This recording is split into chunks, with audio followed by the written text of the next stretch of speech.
So, I decided not to talk about this when it was more relevant, but the more I sit here and think about it, the more I realize one day I might be in a position, if I am ridiculously lucky, where I would have to be addressing these things from the other side.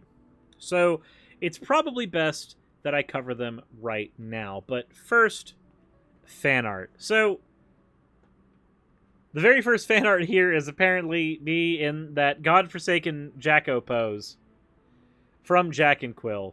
This is what I get for cursing, chat, and it's true.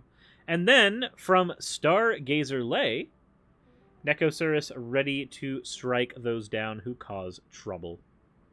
I got a hammer, and I'm gonna bonk ya. As always, thank you all for your fan art submissions, and I am gonna go ahead and get right into this. So, who is Hasan? Really, all you need to know, functionally, for this particular argument, is that he is probably the most successful leftist streamer. Period. Like, that's... if you can name me one who is larger, I would be surprised. But Hasan is the big one. Now, why are people angry?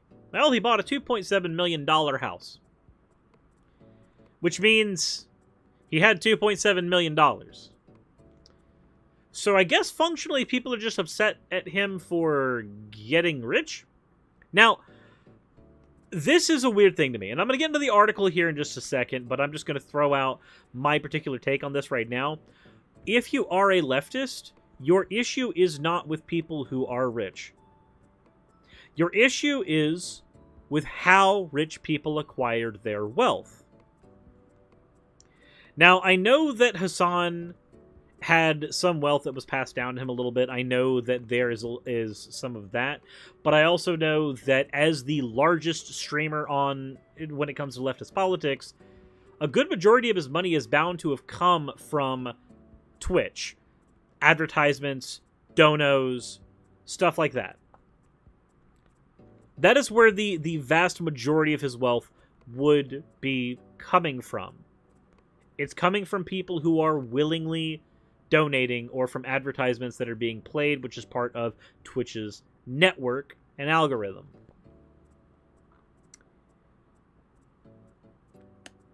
When people who are on the left, including myself, criticize the rich, we are not trying to criticize people, or should not be trying to criticize people for having money. Having money is not a sin.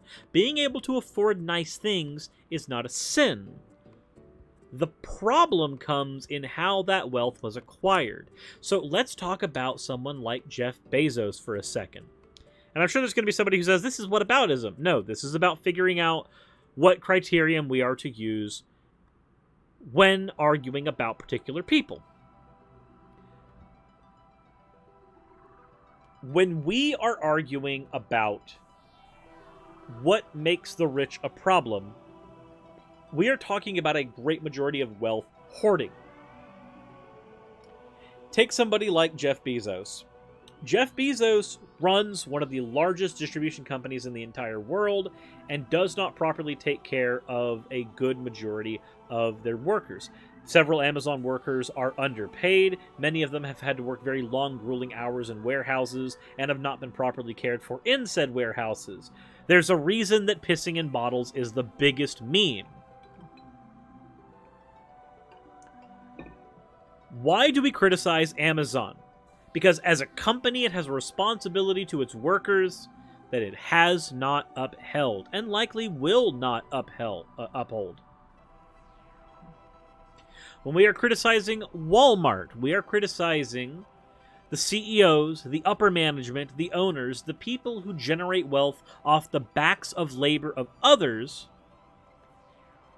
And instead of paying those people their fair dues and then taking a very healthy living wage out of it themselves, they've engaged more in wealth hoarding. If somebody makes $100,000 or $200,000 a year, yeah, that's a lot, but they're not taking that cookie off of your plate. People above them that are making $8, $9, $10 million a year, if not more, those people, and getting into billionaires as well, billionaires are the ones who have siphoned off the largest amount of wealth. Their wealth hoarding is the problem. The ways their corporations abuse their workers is the problem. Kana Valentine asking me to do an OWO in the middle of this is the problem. I'm kidding. Thank you very much for redeeming your points, Kana, for your OWO. OWO. The issue is one of abuse. Being a streamer on a platform and communicating your ideas is not a form of abuse of laborers. Unless you want to make like an anti-Hasan union of people who've donated money to him, which I don't think would be perfectly... I don't know how you would organize such a thing. I don't. AryXD, thank you very much for redeeming your points for an... You fucking monster. But, let's go ahead and read here. Hasan Piker spends 8 hours in a swivel chair every day, dissecting issues like the climate crisis and wealth disparity, and advocating for Medicare for all, LGBTQ rights, gun control, alternatives to capitalism, and other progressive policy reform ideas. Piker's monologues, full of unrestrained bouts of laughter, references to inane facets of internet culture, and the latest political news, have attracted 1.5 million followers on Twitch, the live streaming platform known for its popularity among gamers. So let's go ahead and just throw out, we'll just do a quick calculation. I do not know his net worth, but I know what my numbers are on Twitch. So if I've got about, 2,000 followers on Twitch? I think so, right? Something like that. 2,500. We'll just say 2,500. We got 2,500 followers on Twitch, and we've got about 250 subscriptions right now. So, that is about 10%. So if we take this same 1.5 million followers on Twitch, well, it's easy. We have this many people who are following him right now. So we know that... Boom. So it is likely that he has, if his numbers are like mine, between individual subs and gifted subs, probably 150,000 subs? Now, I know we could check this over on his channel right now, but this is just doing some very quick mental math.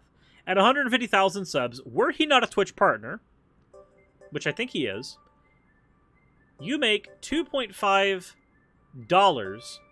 per Twitch sub. So per month, he could be making $375,000 if he is making a perfect amount on all this. Now, the reality is 1.5 million people are not always watching him. This number is likely decently lower. Could be. Could be. But that money is being donated. Functionally. Yes, it's a lot of money. I wish I could make that amount of money in a year, let alone a handful of years.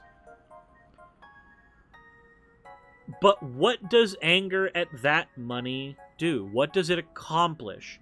If Hasan Piker was making less money, what does that change in the world? Functionally, nothing. And yeah, you got taxes, so realistically, cut like 50% of that off. What does that anger functionally do? What happens? What changes in the world?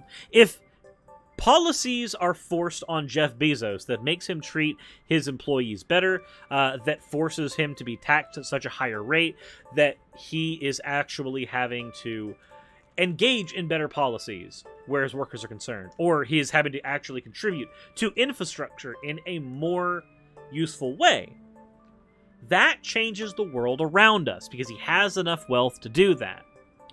If we just take somebody who's making, again, a few $100,000 a month, potentially, at a high end, and then just slash that.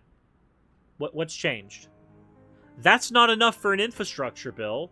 That's not enough to really change infrastructure. That's not enough to suddenly get us Medicare for all. That's enough to change a few people's individual lives, yes. But it's not about that. People's individual lives matter, but their individual lives were put into turmoil because of systematic issues. Issues that are present within a broken system in our country. Leftists who want to get mad at Hasan for making enough money to afford a big house are completely missing the point. These are the same people that LARP that Bernie will get the wall when the great communist regime comes in and punctures America's sensitive little asshole.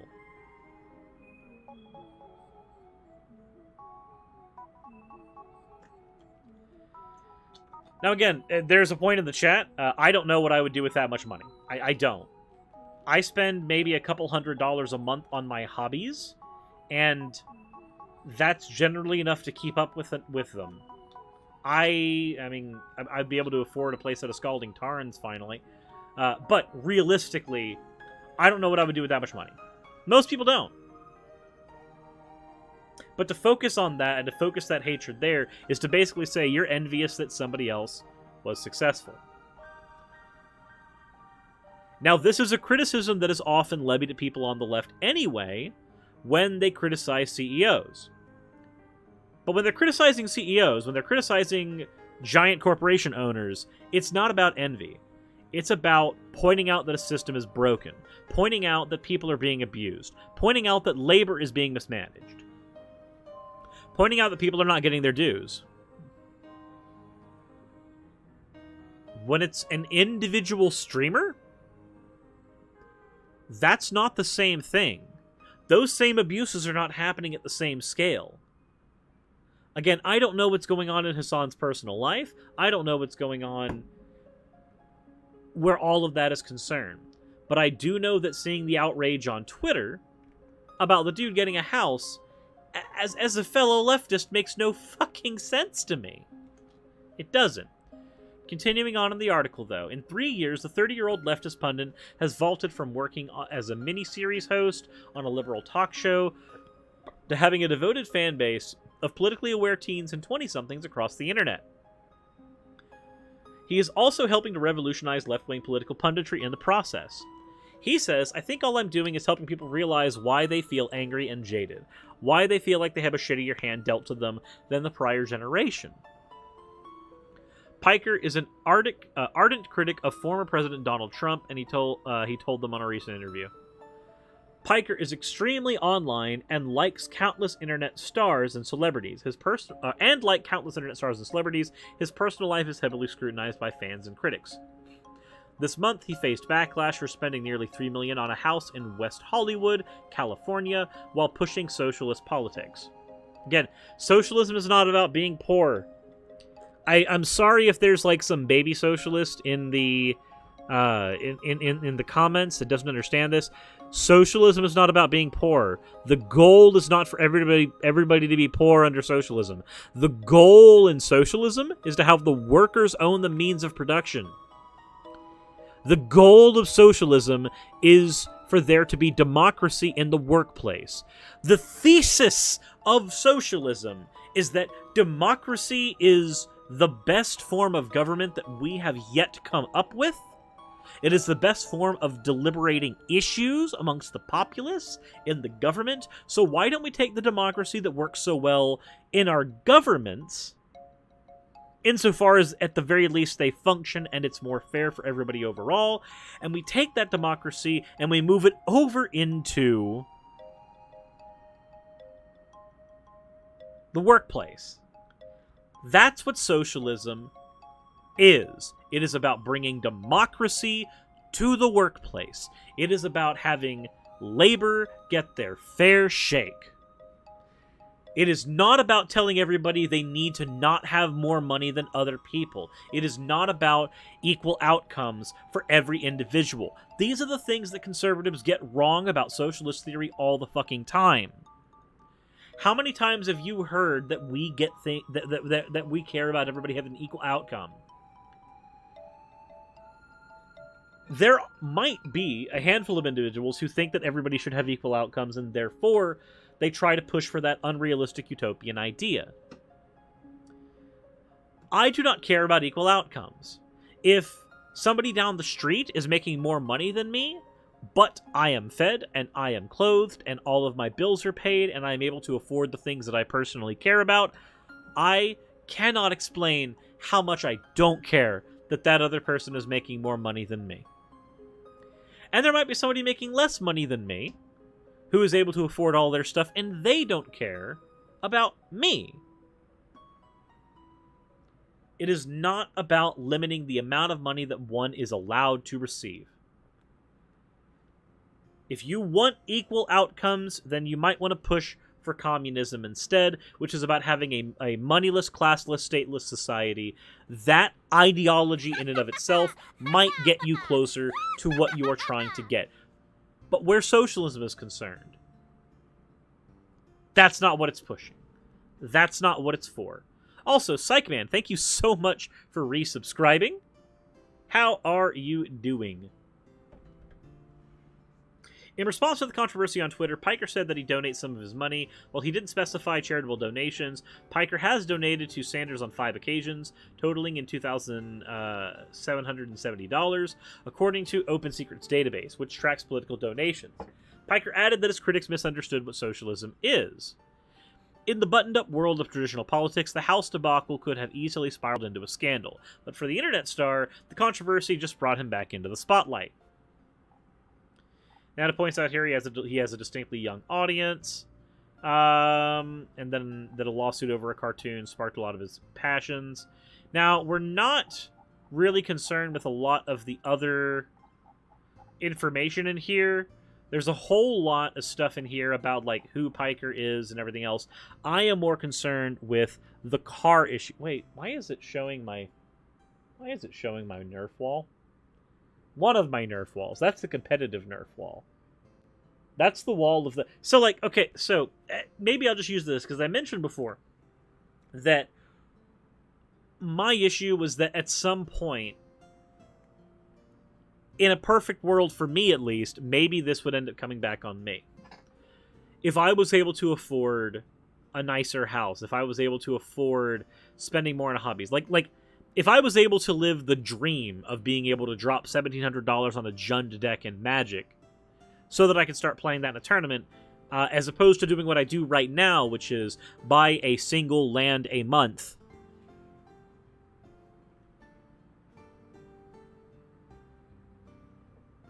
And this same criticism came to me, then I might start having some issues of saying, wait, are you just angry that I'm able to afford a couple things that make me happy? Because if that's the case, cool, you can have my fucking Nerf guns. Take them. Just take them. At that point.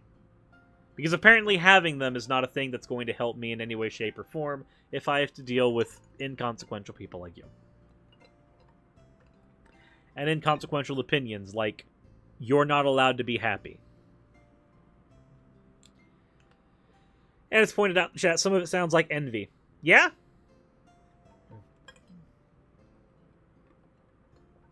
A lot of it seems like envy. If you want to be mad that there's individual abuses that Piker might have engaged in, then focus on those. I don't know if they're there. I don't know anything about that. That is not what this video is about. If you want to focus on individual potential abuses, do that. The house doesn't fucking matter. Local man was able to afford expensive house because people donated him money. And this is just like conservatives who get angry at women being able to make a lot of money on OnlyFans. Local woman made $1 million in a night. Okay, and what changed? Who's being affected? Unless you donated that money yourself. With that said, though, this is where I throw the conversation back at you guys. What do you guys think? Do you think we should be angry at people just for making more than enough money to get by? Or should we be focusing those efforts in places that are actually useful, like trying to deal with abusive corporations who are actually causing the problems with their riches? What do you think? Let me know in the comment section below. If you want to support the channel and what I do, the best way to do so is always linked in the description below. There's options of Patreon, there's options of the merch shop. You do whatever feels best for you.